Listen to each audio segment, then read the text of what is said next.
Hello friends, नमस्कार। तो स्वागत है आपका मेरे इस चैनल में। तो आज का जो टॉपिक है वो है प्रेगनेंसी में ब्लीडिंग होना नॉर्मल है या नहीं।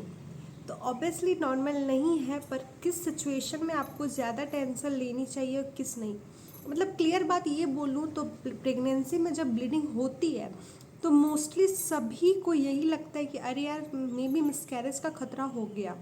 बट आपको तुरंत इसमें ये टेंशन लेने की ज़रूरत नहीं है, और ना ही आपको इसमें मतलब ये नर्वस हो जाना, अरे यार ये क्या हो गया, मतलब रोने धोने लगते हैं। मेरे केस में भी ऐसा हुआ था, वो मैं आपको इस वीडियो में बताऊंगी कि क्या हुआ। मेरी भी फैमिली बहुत टेंशन में आ गई थी, क्योंकि फर्स्ट 3 माही में जो ब्लीडिंग होता है तो सबको यही लगता है यार कि शायद मिसकैरेज ही हो गया। तो किस सिचुएशन में आपको टेंशन लेनी चाहिए, किस सिचुएशन को आपको अच्छे से डील करना चाहिए, डॉक्टर्स हैं उनसे कंसल्ट करना चाहिए। तो किसी भी चीज़ के बारे में जानने के लिए आपको वीडियो पूरा देखना होगा, क्योंकि थोड़ी कम जानकारी जो होती है वो इंसान को और भी टेंशन में डाल देती है। तो आप मेरा वीडियो पूरा देखें ताकि आपको पता लग सके, वो ज़्यादा बेनिफिशियल होगा आपके लिए। तो पहले मैं आपको एक दो रीज़न बताऊंगी जिसकी वजह से ब्लीडिंग होती है, और फिर मैं आपको अपना एक्सपीरियंस आपके साथ शेयर करूंगी, क्योंकि मेरे साथ हुआ था। तो पहला जो रीज़न होता है जिसमें ब्लीडिंग सभी को तो नहीं होती, मतलब कुछ गर्ल्स को होती है।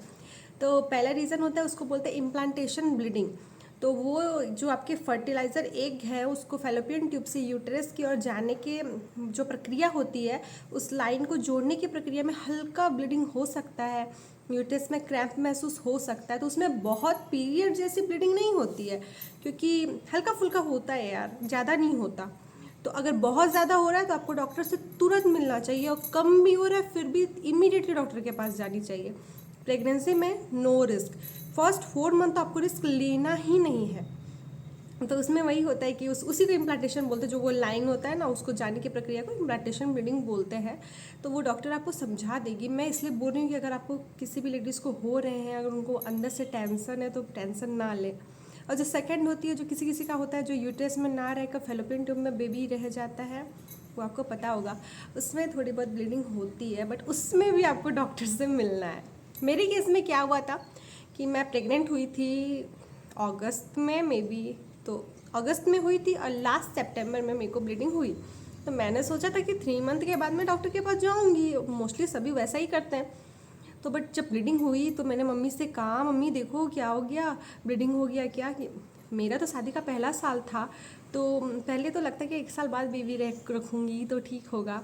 बट जब बेबी रह जाता है तो एक मन में इच्छा होती है, मन में लगाव होने लगता है, उसका वेट करने लगता है। तो मैं डर गई थी बहुत, मेरी मम्मी भी बहुत डर गई कि यार कहीं मतलब मिसकैरेज वगैरह तो नहीं हो गया ना। क्या होता है कि एक बार ऐसा हो जाता है तो दूसरी बार भी आदमी को डर बना रहता है मन में। तो हम लोग तुरंत दूसरे ही दिन डॉक्टर के पास गए, उनसे मिले। तो पहले मेरा सोनोग्राफी हुआ, तो उसी में मुझे डॉक्टर ने बोला कि सब सेफ़ है, तुम्हारा बच्चा ठीक है। तो मेरे जान में जो जान होता है ना वो आ गया। उसके बाद मुझे इंजेक्शन्स पड़े, लगभग 7-8 इंजेक्शन पड़ा मुझे। तो पता चला कि जो एससीजी होता है मेरे में कम था, जिसके कारण ब्लीडिंग हुआ। तो एससीजी पता है क्या होता है, आपने नोटिस किया होगा, जो आपकी किट होती है प्रेगनेंसी उसमें लिखा हुआ होता है, उसी कारण उसमें 2 लाइन बनती है ना। तो उसी वो एससीजी के कारण ही बनती है। तो मेरी क्या हुआ था, जब मैंने प्रेगनेंसी चेक किया था तो उसमें फर्स्ट था वो डार्क लाइन था, जो सेकेंड लाइन था वो फेंट लाइन बना था। तो मुझे उसी समय लगा कि पता नहीं प्रेग्नेंट हूँ या नहीं। मम्मी ने बोला नहीं नहीं, हल्की लाइन भी बनती है किसी किसी की। तो वही रीज़न था, मेरे में पेट में भी दर्द पता है बना ही रहता था। तो मुझे लगता था कि यार कहीं मैं पीरियड नहीं होना, मतलब पीरियड होने वाली हूँ क्या, ऐसा दर्द करता था। तो मैं आपसे यही बोलूँगी कि अगर आपका पीरियड डेट आप मिस कर चुके हो और आपका प्रेग्नेंट में 2 लाइन आया है, मतलब आप प्रेग्नेंट हो और फिर भी आपके पेट में दर्द बना हुआ है, तो आप तुरंत डॉक्टर से मिलो, एक जरा भी लेट ना करो। क्योंकि मैंने लेट किया जिसके रीज़न से मेरे को वो हुआ, और उसकी वजह से मुझे बहुत दिक्कत हुआ यार। इतने सारे इंजेक्शन्स पड़े, वीकली पड़ते थे, शनिवार के शनिवार। मुझे लगता है लगभग 4 मंथ तक पड़ा होगा, वो 7-8 पड़ गए थे मेरे को। तो डॉक्टर ने कहा कि हैवी चीज़ें ना कैरी करें, 4 मंथ तक सीढ़ी वगैरह ज़्यादा नहीं चढ़ना है, बेड रेस्ट करना है, हैवी बाल्टी वगैरह गद्दा वगैरह ये सब उठाने से मना किया। तो मैंने वो सारे प्रिकॉशंस लिए। तो मैं आपको पहले ही ये बोल दूँगी कि अगर आप प्रेग्नेंट हो तो प्लीज़ ये सब जो हैवी वर्क है ना वो ना करें, क्योंकि वो बहुत ज़्यादा डेंजर हो सकता है आपके लिए। तो मेरे केस में ऐसा हुआ था। तो अगर आपको इससे कुछ हेल्प हो सकती है तो प्लीज़ मेरे वीडियो को लाइक कीजिएगा, कमेंट कीजिएगा। अगर आपको कोई और प्रॉब्लम्स है तो मेरे साथ शेयर कीजिएगा, मैं उसमें भी वीडियो बना के डालूँगी।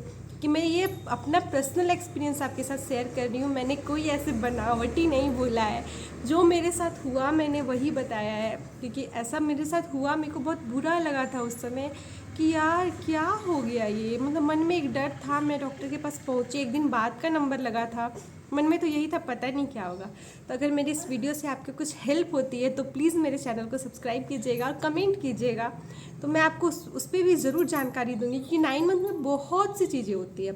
इसलिए जो भी आप लेडीज़ प्रेग्नेंट है प्लीज़ 4 मंथ तक अपना ख्याल रखिए, क्योंकि पहला 4 मंथ बहुत क्रिटिकल होता है, बहुत ही क्रिटिकल होता है। उसमें आपका खुद का केयर करना बहुत ज़रूरी है। तो थैंक यू सो मच। मेरे चैनल को सब्सक्राइब कीजिएगा, मेरे को सपोर्ट कीजिएगा। Thank you, bye.